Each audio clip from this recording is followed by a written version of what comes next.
Multiple Arctic air masses are set to impact the United States over the next 10 days. Cold temperatures, potential snowstorms, and challenging conditions from the Gulf Coast to the Northeast. That's the pattern we're dealing with. Right now, across the country, you're waking up to very cold temperatures from the first Arctic blast.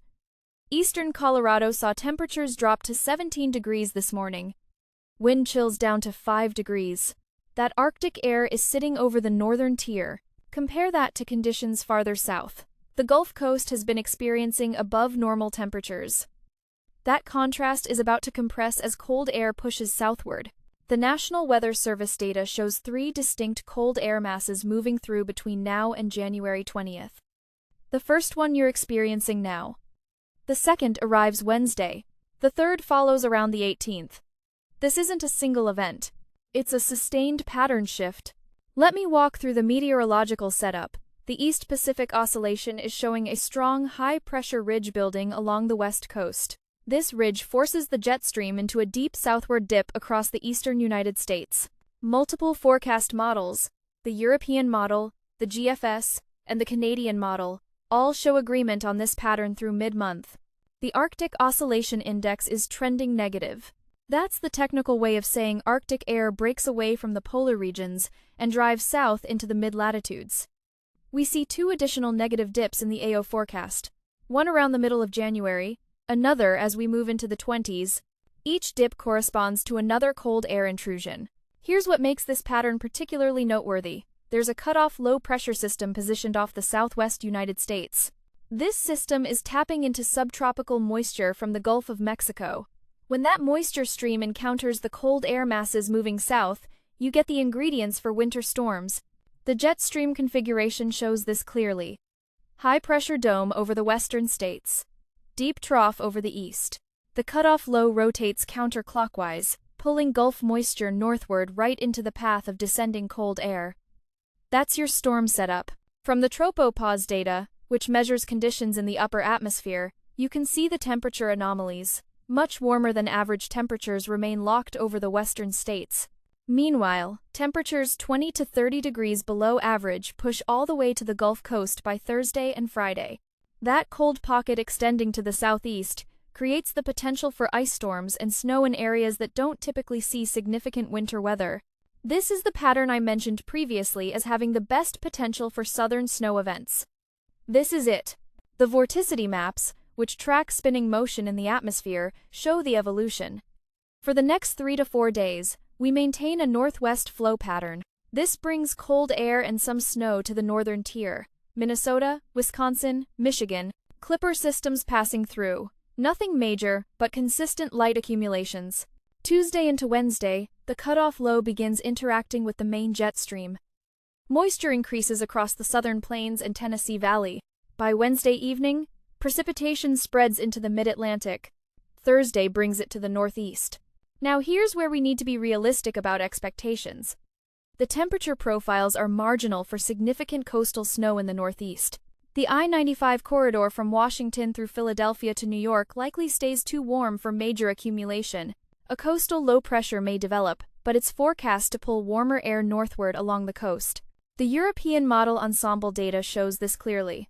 31 ensemble members, which are slight variations of the forecast, nearly all show a warmer scenario for the coastal northeast. You might see 1 to 3 inches. Maybe a coating.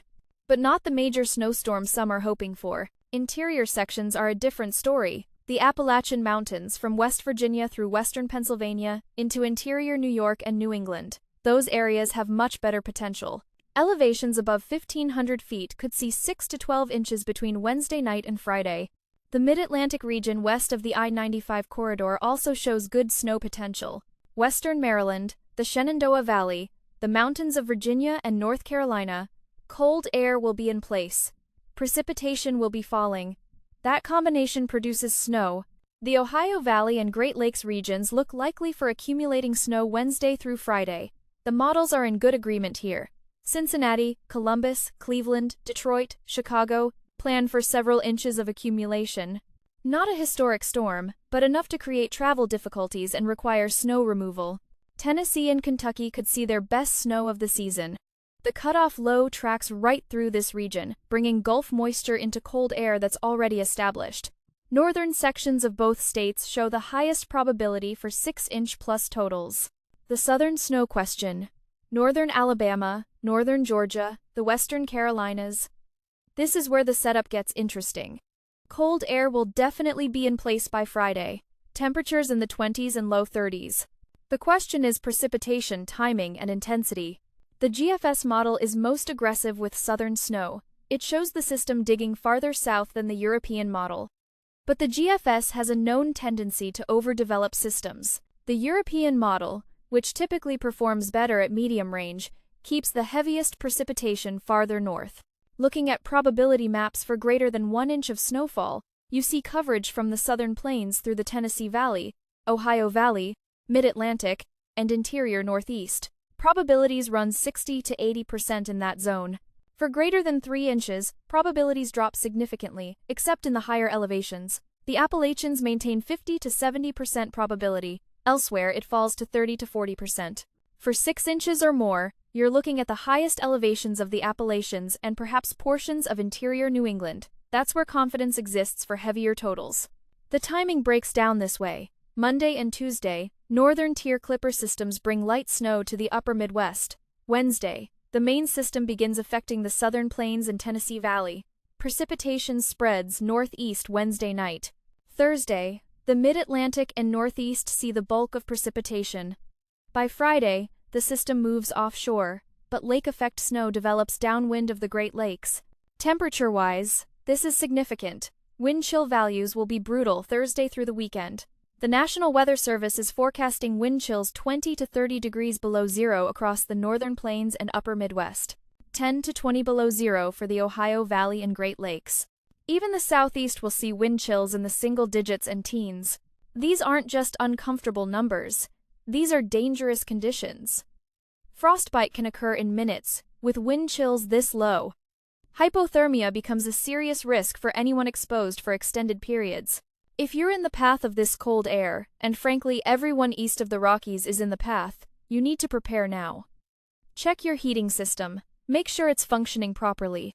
If you use a fireplace or wood stove, ensure you have adequate fuel. Protect your pipes. In areas where temperatures will drop below freezing for extended periods, pipes in exterior walls or unheated spaces need protection. Let faucets drip slightly. Open cabinet doors to allow warm air to circulate around pipes. If you live in the South and you're not accustomed to this kind of cold, pay particular attention.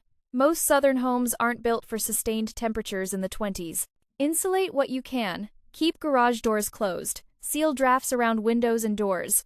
For vehicles, make sure antifreeze levels are adequate. Check your battery. Cold weather is hard on batteries. Keep your gas tank at least half full. If you get stranded, you need fuel to run the engine for heat. Stock up on essentials before the storms arrive. Don't wait until Wednesday to go to the grocery store. Go today or tomorrow. You need food that doesn't require cooking in case you lose power.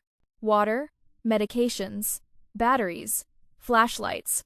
For those in snow zones, have your snow removal equipment ready. Shovels, ice melt, sand.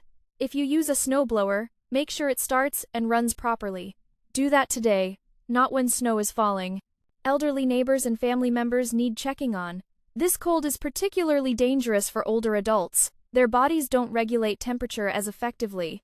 They may not feel cold as readily as younger people. Make sure they have heat. Make sure they have food. Make sure someone is checking on them daily. The same applies to very young children. Hypothermia and frostbite develop more quickly in children. Dress them in layers. Cover extremities. Limit outdoor exposure time. Pets and livestock need protection too. Bring pets indoors. If you have livestock, provide windbreaks and unfrozen water. Animals can tolerate cold, but they need protection from wind and access to calories to maintain body heat. Now, after this system moves through and we get to the weekend, there's no warm-up coming. That second Arctic blast I mentioned arrives right on the heels of this one. Saturday and Sunday, temperatures crash again. Another surge of cold air, potentially even colder than what we see Thursday and Friday. Then, as we move toward the 18th and beyond, yet another dip in the Arctic oscillation, another cold air mass. The pattern doesn't break until late January at the earliest. This is the type of winter pattern many of you remember from decades past. Sustained cold, multiple snow events, not a one-and-done situation where you get a cold snap and then it warms up. This is an extended period of winter weather. Some perspective here. This isn't unprecedented. This isn't the blizzard of '78. This isn't the '93 Superstorm. But it is significant winter weather that requires preparation and respect. The models could shift, they always can. 100 miles difference in the track of that low-pressure system changes everything for who sees heavy snow versus who sees rain or ice. Check updated forecasts from the National Weather Service for your specific area. But the cold air is locked in. That part isn't in question. Multiple models, multiple forecast cycles, all showing the same thing. Extended period of below normal temperatures across the eastern two-thirds of the country. Watch for updates over the next 48 hours as the Wednesday system gets closer. The models will have better resolution on exact track and precipitation type. What's dry run now might become snowy in the next model run. Or vice versa. Stay informed, stay prepared, don't panic, but don't ignore this either. Winter weather. This significant demands attention and preparation. That's the situation as it stands Sunday morning. 3 Arctic air masses, multiple snow systems. Extended period of dangerous cold. Take it seriously. Prepare accordingly. Check on those who need help.